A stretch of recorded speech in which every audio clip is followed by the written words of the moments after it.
xarit dëkkandoo laa bëgg a jéem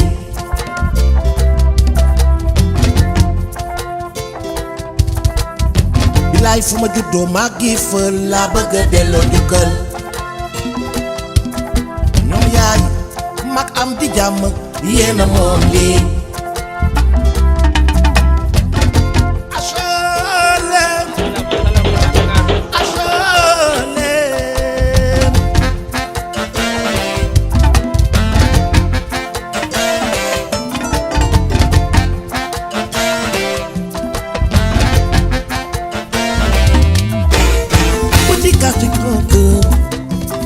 bi nga juddoo ba léegi royukaay fa nga ne woon ba léegi jugu fa HLM jaral na ma lu nekk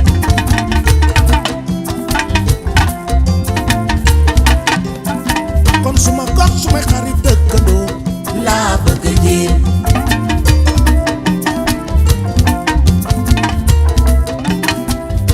kon fi ma juddoo maa ngi fa laa bëgg a delloo njukkal ñoom yaay mag am di jàmm yéena moom lii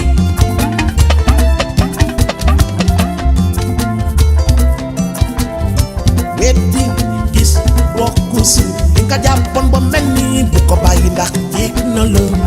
mbooloo mooy sa doole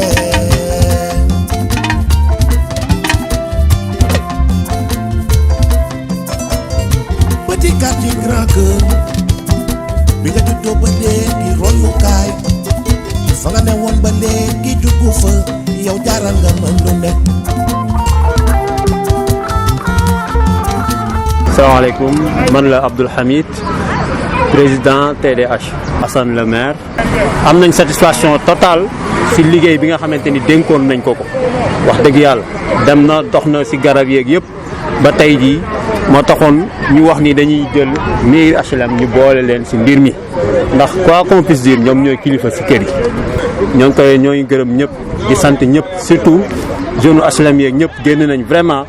yëg nañ benn engouement ak benn yëg-yëg boo xamante ni vraiment ñoom dañu war a taxaw ci defar seen commune kon lii lañ doon soxla encore une fois de plus TDH commune bi lañ fi nekkal HLM lañ fi nekkal kon ñoo ngi sant ñëpp di gërëm ñëpp. amit ñu xam ni daje ngeen ak mairie bi du benn yoon du ñaari yoon pour waxtaan ci liggéey bi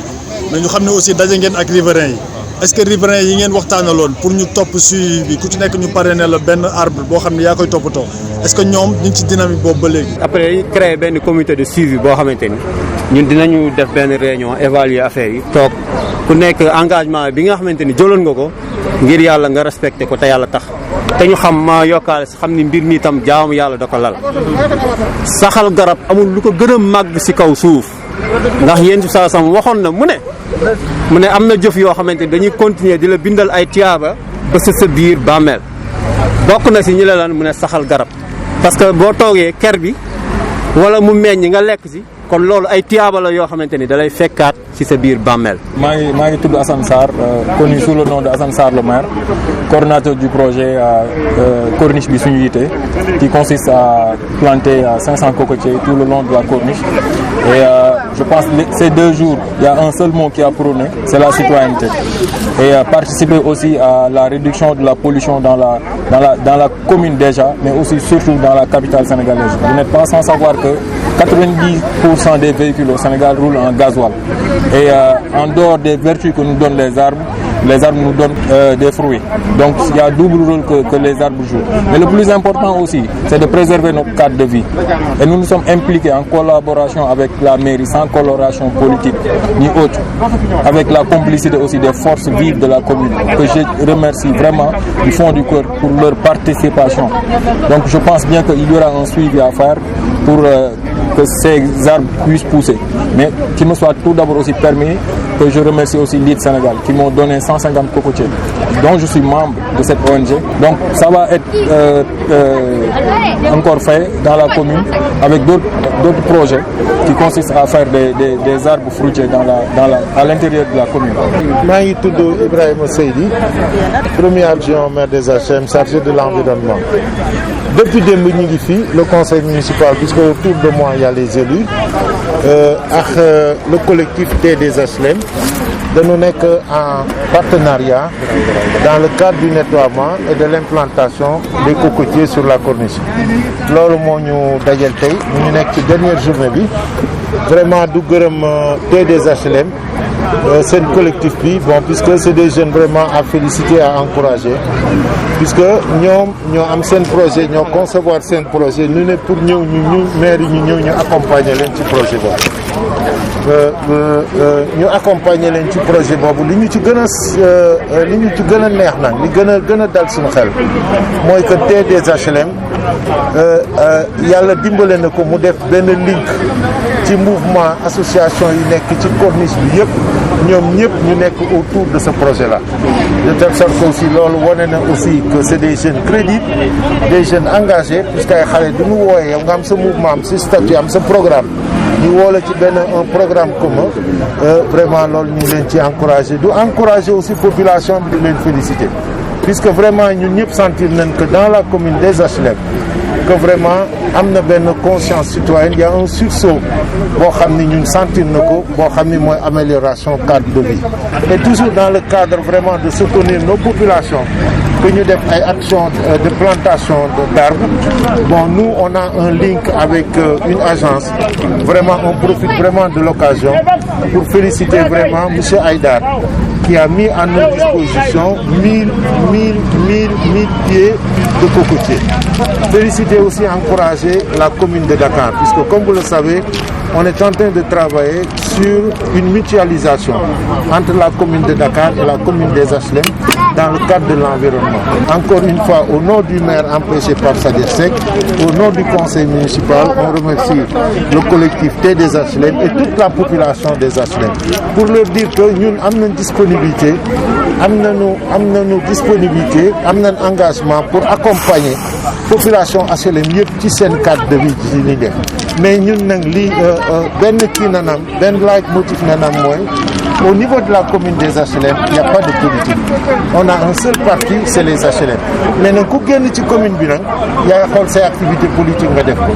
ça aussi ku ñu woo ci loolu dana la ci fekk mais ku ñu woo ci politique aussi doon ñu gis ci loolu. certains dañoo am crainte parce que dañuy parrainer garab yi ku ci nekk benn riverain mais certains dañoo am ay crainte comme quoi que mun nañ ko bañ a toppatoo d'autres posent la question à savoir est-ce que mairie bi mënul jël initiative di arroser les fleurs tous les matins. voilà li nga wax moo ci ëpp solo puisque jëmbat baax na trop mais garab gi dund ba am njariñ moo tax nit ñi nekk ci naaj bi liggéey donc à ce niveau ñun ak TDHLM waxoon nañu que nit ki doo ko fekkee dëkkam boo ko fekkee këram nga jëmbatal ko garab naan ko maa koy rosé aussi day nekk ay difficulté day mel ni ko wóoluwoo ko mais campagne bi ñu def on a senti que la population a accroché mais nous commune on est là pour regarder si nous pensons vraiment que parrainage bi doxul ni ñu ko yaakaaroon ñun danañ jël suñu disposition xool ak suñu service technique naka nañ koy accompagner. salaamaaleykum man la Jaraaf Ndaw membre du haut conseil des collectivités territoriales nekk fii HLM tey ñu war a boucler nag suñu week-end bi nga xam ne moom lañ defoon bu set setal ak reboisement TDHLM initié ko impliqué ci la mairie et toutes les forces vives de la commune gis nañ ne doomu HLM ñëpp génn nañ set setal nañ démb tey planté nañ garab yi comme ni ma koy waxee toujours HLM dañu répondre à l'appel du président Macky Sall. Pourquoi? Parce que le PSE vert li ci président Macky Sall bëgg ñun ñëpp xam nañ ko mais conseil des ministres bii passé aussi appel bi mu lancé ñun ñëpp dégg nañ ko appel bi mooy lan mooy dans chaque commune nañu planter arbre fépp foo xam ne espace la bu ñu mën a planter arbre TDHLM am initiative bi fekk na wax dëgg fa yàlla population HLM aussi am nañ initiative bi commencé woon nañ ci liggéey ça fait 6 mois boo duggee HLM di nga gis ne ñu ngi planter des arbres un peu partout mais ñu ngi defaraat jardin yi donc loolu noonu pour wane rek ne HLM ñu ngi ci en diapason ak li nga xamante ni mooy idée wu président Macky Sall li nga xam ne mooy politique gu président Macky Sall ñuy ñaan yàlla nag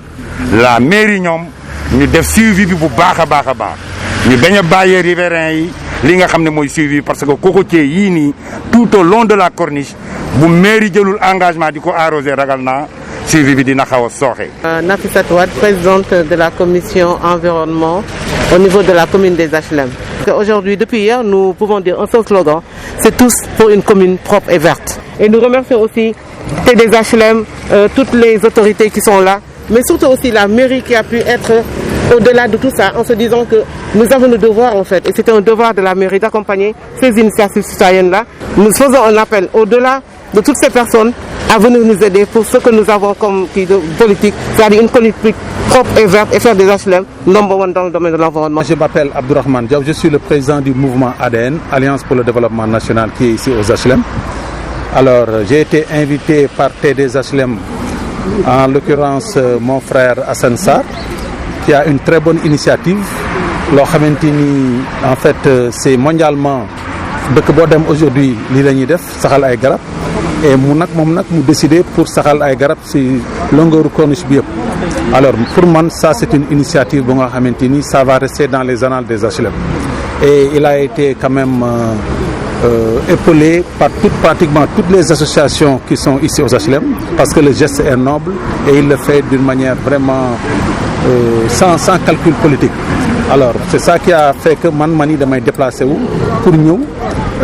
saxal ben garab symboliquement et ñu ñaan yalla bépp garab buñ fi saxal tay yalla def mu mag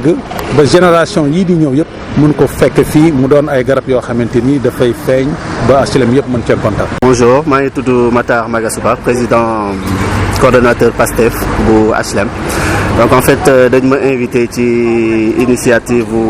Set Setal et puis Dafal Garab de Terre de Dakar. Donc moi ça a vraiment lolo parce qu'en fait je suis tout d'abord citoyen des HLM. Donc les plus grandes ces connotations politiques maintenant côté de côté, mais on est vraiment là en tant que citoyen. Et Dafal Djembat Garab Dafal Bar parce que pollution bi am ci Sénégal actuellement. Donc bo tegul ay garab yo xamni dina ko mëna wañi donc du mëna sorti donc vraiment ñu leen di jaajeufal di leen remercier ci initiative bépp bu am au niveau des HLM ñi ngi tok xaar ngeen woñu ci donc dinañ ci def lépp lu ñu mën. Assalamu alaikum, je me présente, je m'appelle Talibé Fall. Je suis le responsable du plateforme HLM. Voilà, je suis content si l'initiative de TDHLM jël ak suñu camarade Hassan. Depuis le début ñu suivi démarche yi dañ def lu dul rafetlu di ci kontaan te di xam ne li bokk na si jaamu yàlla yi gën a féete kaw parce que Alxuraan dafa am ñu ci wax saxal garab daanaka soo ko saxlee daanaka dundaloo nga fukki xam nga daanaka téeméer nit yi dund ndax ñu la garab kenn mënul dem bàyyi sa morom moo tax initiative bi moom dañ koy ñaan saa su nekk ñu koy pérenniser parce que lii loo xam te ne lu war a mën nekk chaque 3 mois la ñu liggéey suñu cadre de vie àndandoo ñun ñëpp étant jeune kun sa morom su jëlee benn initiative nga bañ ko seetaan nga ñëw école ko moo tax moo waral suñu déplacement tey. man la Mambi Diaw mais je suis le coordonnateur de HLM commune ñu nekkoon tamit en partenariat ak TDH pour nettoiement ak reboisement wu corniche bi ak des cocotiers en collaboration avec la mairie aussi des HLM. ñu gis ni démb ba tey en fait yaa ngi ci bàyyi woo te geste bi aussi geste bu noble la HLM commune ku ne xam na ni association la boo xam ni veille la ak alerte li ñuy jàmbat li ci gën a bari mooy suivi bi yéen ndax pare ngeen aussi pour même bu dee benn pàcc sax ngeen jël ko en compte yéen waa HLM commune. waaw loolu moom HLM commune dinañ ko def parce que booy xool depuis ce matin bi ñu commencé HLM 1 ba léegi parti bu ñu agré les associations yi nga xamante ne ñooy camper sur la corniche dañu te nekk ay membres HLM commune dañu jël seen responsabilité ne parti yooyu ñoom dinañ si jàpp pour ñu koy di arroser mais y aura des parties yoo xamante ne du amul habitation école yi la ak yenn parking automobile actuellement TDH ils sont en train de discuter avec la mairie pour ñu xool les voies et moyens pour impliquer la mairie boo xamante ne chaque fois une semaine bu nekk di def benn tour ñoom arrosé ko à leur compte suñ ko deful ñun tamit en tant que association de veille et d'alerte ñun on va être toujours présent sur la corniche bu ñu gisee leen loo xamante ne anomalie la boo xamante ne bu jëlee mel ni affaire tamit on va toujours alerter et on va toujours appeler les gens pour bien faire.